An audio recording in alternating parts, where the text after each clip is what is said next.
आज का बाइबल का वचन यिर्मयाह का ग्रंथ अध्याय 7 वचन 23 से 28 और आज का सुसमाचार लूकस के अनुसार अध्याय 11 वचन 14 से 23 तक। यिर्मयाह का ग्रंथ अध्याय 7 वचन 23 से 28। मैंने उन्हें केवल यह आदेश दिया, यदि तुम मेरी बात पर ध्यान दोगे तो मैं तुम्हारा ईश्वर होऊंगा और तुम मेरे प्रजा होगे। यदि तुम मेरे बताए हुए मार्ग पर चलोगे तो तुम्हारा कल्याण होगा। किंतु उन्होंने मेरी बात पर ध्यान नहीं दिया और मेरी आज्ञाओं का पालन नहीं किया। वे अकड़ कर बुराई करते रहे और मेरे पास आने की अपेक्षा मुझसे दूर चले गए।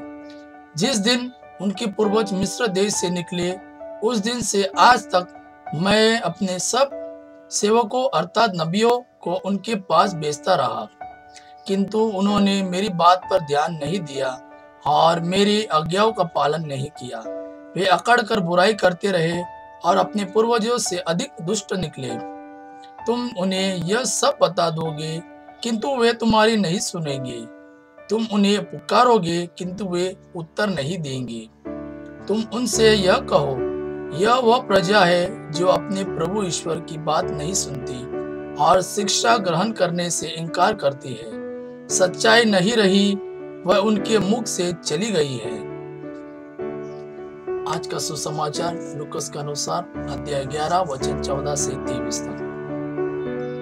ईसा ने किसी दिन एक अवधूत निकाला जिसने एक मनुष्य को गूंगा बना दिया था।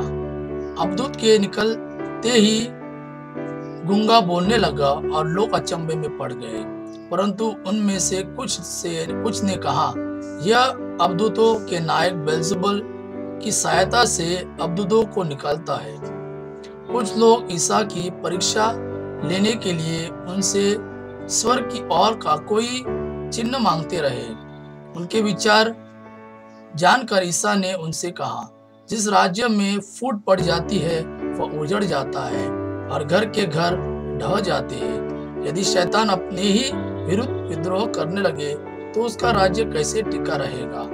तुम कहते हो कि मैं बेल्ज़ेबुल की सहायता से अवधूतों को निकालता हूँ। यदि मैं बेल्ज़ेबुल की सहायता से अवधूतों को निकालता हूँ तो तुम्हारे बेटे किसकी सहायता से उन्हें निकालते हैं? इसलिए वे तुम लोगों का न्याय करेंगे। परंतु यदि मैं ईश्वर के सामर्थ्य से अवधूतों को निकालता हूँ तो निसंदेह ईश्वर का राज्य तुम्हारे बीच आ गया है।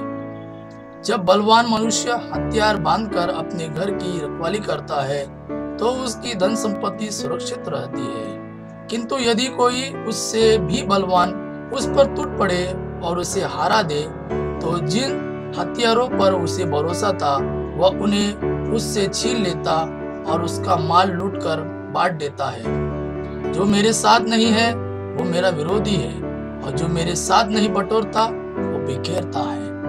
जो मेरे साथ नहीं है वो मेरा विरोधी है और जो मेरे साथ नहीं बटोरता वो बिखरता है। यह प्रभु का वाणी है। प्रभु को धन्यवाद। आबा पिता की महिमा और पुत्र यीशु का प्रेम आप पर सदा सर्वदा बना रहे। आमीन।